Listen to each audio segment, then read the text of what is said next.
নমস্কার, আপনারা দেখছেন ইউটিউব নিউজ চ্যানেল বাংলার ৩৬৫। আজ ১৪ই এপ্রিল রবিবার। প্রিয় দর্শক, আশা করি আপনারা প্রত্যেকে ভালো আছেন। আজ বাংলার শুভ নববর্ষ অর্থাৎ পয়লা বৈশাখ ১৪৩১ সালে সবাইকে শুভেচ্ছা জানিয়ে শুরু করছি আজকের আবহাওয়ার আপডেট। আজ বজ্রবিদ্যুৎ সহ ঝড় বৃষ্টি হতে পারে বাংলার ১১টি জেলায়। তাই কোন কোন জেলায় বৃষ্টিপাতের কথা বলা হয়েছে, তাপমাত্রা বিষয় কি জানানো হয়েছে এবং বাংলাদেশ আবহাওয়া দপ্তর বাংলাদেশ নিয়ে কী জানাচ্ছে তা অতি সংক্ষিপ্তভাবে আপনাদের জানাবো ভারতবর্ষের অন্যান্য রাজ্যের আবহাওয়ার পরিস্থিতি কেমন থাকতে পারে। বৈশাখের শুরুতে তাপমাত্রা বৃদ্ধি। হাওয়া অফিসের দপ্তর থেকে বলা হয়েছে আগামী কয়েকদিনে তাপমাত্রা আরও বাড়বে। সামনের সপ্তাহে 40 ডিগ্রি ছুঁতে পারে পশ্চিমের জেলার তাপমাত্রা। হাওয়া অফিস জানিয়েছে বাতাসে জলীয় বাষ্প কমবে, শুষ্ক হাওয়ার দাপট আরও বাড়বে। শুষ্ক পশ্চিমী হাওয়ার কারণে গরম বাড়বে পশ্চিমের জেলায়। তবে এখনই তাপপ্রবাহের কোনো সতর্কতা নেই। তবে তাপপ্রবাহের মতো পরিস্থিতি ও সতর্কতা জারি করা হয়েছে হাওয়া দপ্তরের পক্ষ থেকে। এবার তাপমাত্রা বাড়ার পালা, ধীরে ধীরে ঊর্ধ্বমুখী হবে পারদ। তবে এরই মধ্যে বাংলায় বেশ কয়েকটি জেলায় বৃষ্টির সম্ভাবনার কথা বলেছে হাওয়া অফিস। আজ দক্ষিণবঙ্গে উত্তর ২৪ পরগনা, দক্ষিণ ২৪ পরগনা, বীরভূম, মুর্শিদাবাদ ও নদিয়ার কোনো কোনো অংশে বজ্রবিদ্যুৎ সহ হালকা বৃষ্টিপাত হতে পারে বলে জানানো হয়েছে। আজ দক্ষিণবঙ্গের ৫ জেলা ছাড়া বাকি সমস্ত জেলার আবহাওয়া শুকনো থাকবে বলে জানানো হয়েছে। আজ বৃষ্টির সম্ভাবনা নেই দক্ষিণবঙ্গে সেভাবে কোনো জেলাতে।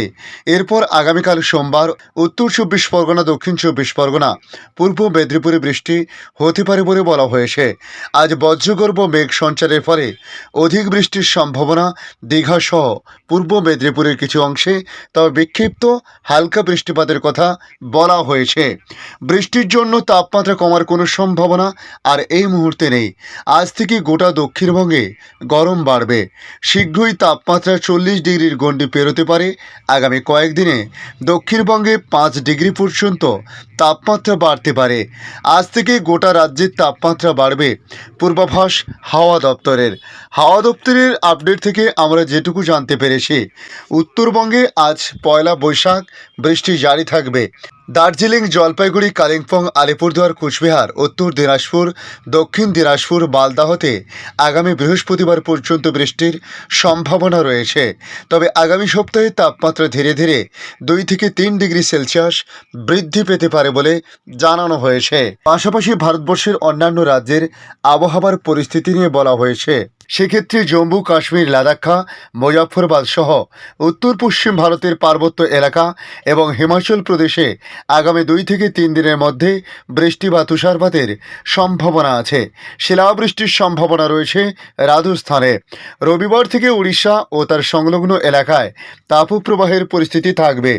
গরম ও অস্বস্তিকর আবহাওয়া থাকবে তামিলনাড়ু, পন্ডিচেরি, করাইকল, মাহে, গুজরাট, কর্ণাটক, অন্ধ্রপ্রদেশ এবং ইয়ানামে। আমরা যদি বাংলাদেশ আবহাওয়া দপ্তরের দিকে তাকাই, তাহলে তারা জানাচ্ছে তাদের নতুন আপডেটে আগামী মঙ্গলবার দেশের বিভিন্ন অঞ্চলে বৃষ্টি হতে পারে বলে জানানো হয়েছে। এরই মধ্যে দেশের সর্বোচ্চ তাপমাত্রা 40 ডিগ্রি সেলসিয়াসে পৌঁছে গেছে।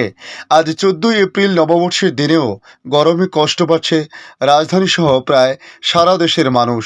দুদিন পর বিভিন্ন জায়গায় বিচ্ছিন্নভাবে ঝড় বৃষ্টি হলেও তাপপ্রবাহ থেকে সহসা মুক্তি মিলছে না বলে জানিয়ে দিয়েছে আবহাওয়া দপ্তর।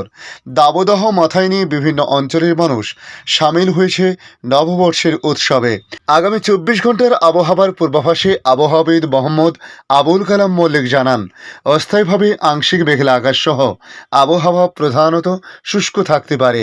তবে সারা দেশে দিনের তাপমাত্রা প্রায় অপরিবর্তিত থাকতে পারে এবং রাতের তাপমাত্রা সামান্য বাড়তে পারে বলে জানানো হয়েছে।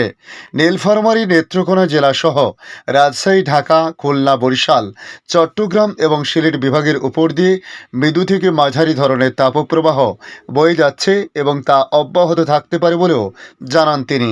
তবে সোমবার সারা দেশে বৃষ্টিহীন এবং গরম কিছুটা বাড়তে পারে জানিয়ে আবহাওয়া অধিদপ্তর জানিয়েছে, মঙ্গলবার রংপুর, ময়মনসিংহ এবং সিলেট বিভাগের দুই এক জায়গায় দমকা বা ঝোড়ো হাওয়া সহ বৃষ্টি বা বজ্রসহ বৃষ্টি হতে পারে।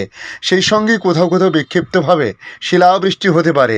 এছাড়া দেশের অন্যত্র অস্থায়ীভাবে আংশিক মেঘলা আকাশ সহ আবহাওয়া প্রধানত শুষ্ক থাকতে পারে বলে জানানো হয়েছে।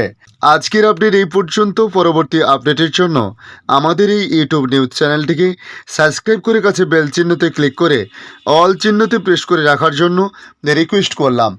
পাশাপাশি আপনারা কোথা থেকে ভিডিওটি দেখছেন অবশ্যই কমেন্ট করে জানাতে পারেন। ধন্যবাদ।